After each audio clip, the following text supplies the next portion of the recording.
So we've got the side kick, you've got the same going in the other direction. The next thing it does is it steps forward, you've got one arm coming up, one arm coming down, right? So you can use this on its own, or you can combine it with the last motion.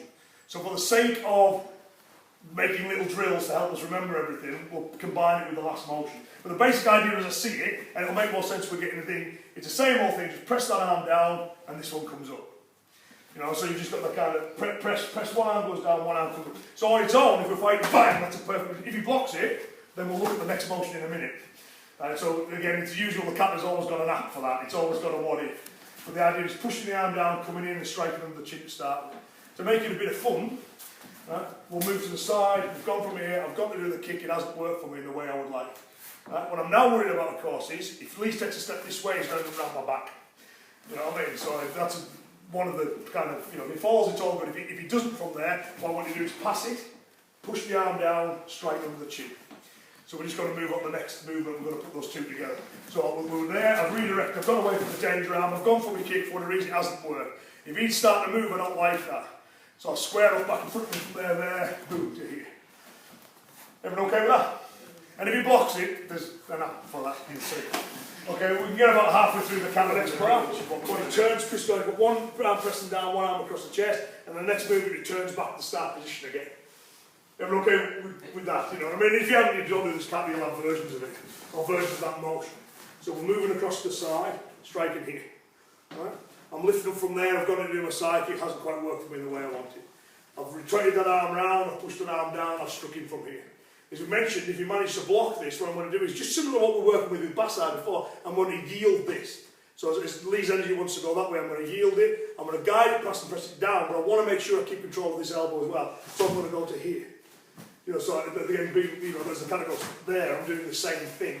So as it pushes through, turn, bang. You see I'm the same as the form now. I've got this arm controlled and I've got that one here. Right, just so again I keep control of the arms and ready to do the next motion. Now he may not block it. You know what I mean? He may not block it. You know, in which case he didn't, I can go straight on to whatever I want to do next. But if he did, you know what I mean, that's the option, is, you know, keep control of his limbs and move through to here. And then you're ready for the next part from there. Is everyone okay to give that a little go for now? So let's see if we just do one more time as a drill. So from there, and again we're looking at the, you know, the Shitori Shukakai version of it in a minute. All right, I appreciate these versions that are slightly different. I lift and kick, he moves away. I don't like this because I don't want to get caught in the back. I rotate it round, I move up, as he blocks this one, I palm it through, I'll go to here. Been the same as the cut, and then we're ready for the next little bit after that. Everyone okay with that? One thing with all drills like this you've got to bear in mind is what we're doing is we're practicing controlling the limbs. And because we're practicing it, we're maintaining the range. You know, so we're running through these various options we can do. But that by definition makes it artificial, because that range in a real fight disappears like that. So if people are standing there going trap, trap, trap, trap, trap, trap, trap, and believing that they're drilling for reality, they're not. You know, because that range will disappear really quick. It's okay to say I want to isolate the range to play with the options, but you need to understand in reality, trapping range disappears like that. You know what I mean? Punch them in thrown, makes contact, and redirect, and you're back in impact, you know, close range grappling, you know, it disappears real quick. So when we see it in, like we talked about yesterday, Batman and Jason Bourne, and when it's really extended, it looks cool, but it's not real. So we just need to be aware of that when we run through options. So we move off the side. Because, you know, the idea would be, you know, bang over just from there and he would drop. But if he doesn't, you know, from there again, he's going to move around my back, so I redirect the arm, I push it in. He probably won't block that. You know, 99 times out of 100 that'll hit, but the cat just goes, well, if he did, what would I do? Well, they go, it's very important that you keep control of both of his arms as you move through. You know what I mean? So you've got options. And from there, I can go on to these bits that we find later on, but we'll come to those later. Right? But just for now, just because we're working with this control of the limbs, it's like, okay, keep this one pressed down, be aware of where that one is. The reason I want to be aware of where that one is because if he pulls that one back and starts to hit me with it, so just like, I want, oh, it's gone. Do you know what I mean? So as soon as there's that hand moves from there, I go, that's bad. So when I want to be ready with this hand again, I feel it move, I'm already starting to get it to cover. So as it comes back through, I want to move from here and back to the same position again. Which is what the kata does. It goes, you know, so what if he goes to hit me sensei, oh, just block that way. Well, what if he goes to hit me with the other hand? Well, it's the same limb you were working with before. Just go back to the same position you were in before.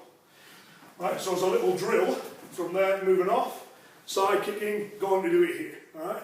Partner would start to move around, I would rotate, I go here, which he blocks, I go from there, he comes in with the second one, I go from here back to here again.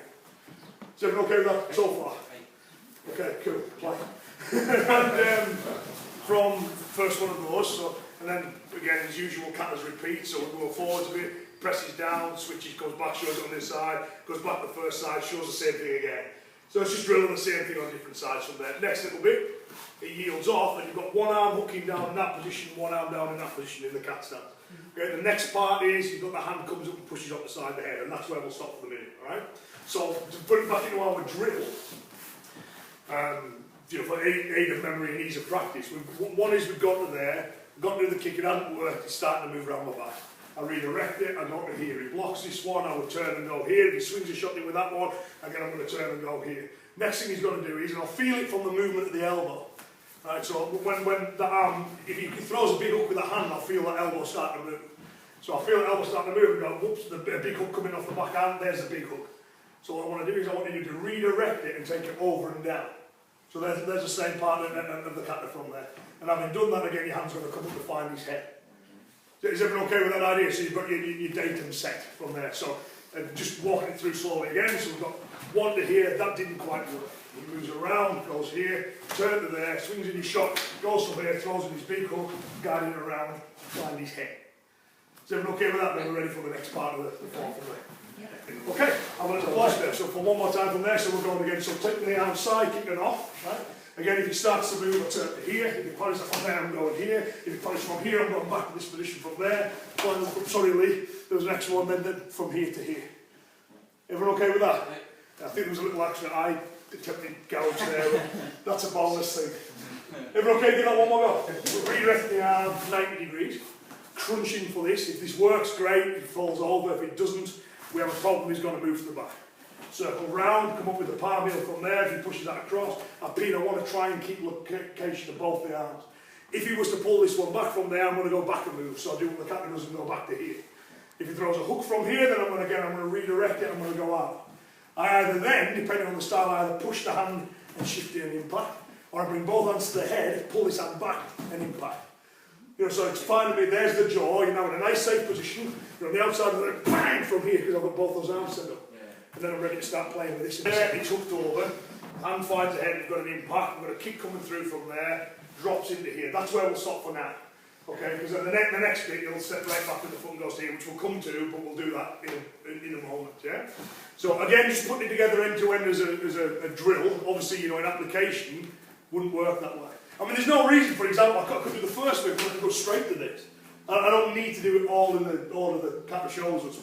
For the sake of the drill, we will. So we're moving the arm off, strike, side kick, redirect over, come through, parry through to here. If I feel that arm move, I'll redirect it, go there. On this one, I'm going out the outside, I find the head and I impact. The next thing I'm going to take is, it doesn't matter which leg I can get, but I'm going to get either. I'm just going to kick it. You know what I mean? Back leg, front leg, doesn't make any difference. What I'm looking to do is knock that right the way back. So, you know what I mean? Sorry, Lee. So I'm getting a good drive in from there. What I'm then going to do is, this hand is going to catch his chin. Either his chin or his nose or whatever it happens to be. So I've done that, I'm going to go to here. Right? So bring the head back on the line from there as the next movement comes in. Bang. Okay, so we're going to whip the head backwards with this hand. So this is the one comes up and catches him on the base of the skull from there. Which is... I didn't see that. There's something quite satisfying about that. For me, after all the kind of playing about, it's now whacking on the back of the skull. I'll make sure you get to see it. So from there, moving off, again, one to here, kick, if he manages to kind of come round from there, redirect from here, if he parries to there, if he comes in, I'll redirect here again, if he comes in with this one, we'll go there, find the head crack, kick that leg, give it a good drive back. You know what I mean? To whip the head backwards, bang, as you come in from here. Okay with that, Steve? So you've got the elbow strike goes in from there, and the next movement as it turns back, you've got to see the one that was elbowing goes on the bottom, the other one goes on the top. So I'll suggest what we can see is going on there is, once I've gone from here, and I've gone from elbowing. So I'll just take this hand to here, I'm going to go backwards, like the kata goes back, right from there, bring him down to here to finish him off. So again, just simply taking the neck and obviously that's a drill in order to make sure that we've got the techniques end to end in roughly the same order period in the kata. In application, you don't do it that way. And I always use the analogy of learning the alphabet. First one you get taught an A, then you get taught a B, then you get taught a C, but you don't use them in that order. You know what I mean? So it's important that we don't get fixated on the drill and end up doing the drill just for the sake of doing drills, because all you've got then is choreographed fights. You know what I mean? And it's a more realistic version, but you still have that same problem that you have when you get choreographed karate, you know what I mean? So good as a drill, it's good to practice everything, but in application, you know, so for example, I might go, bang, oof, you know what I mean? So I did, you know, the second move and the last move, you know, and all of that's been in Kururunfa.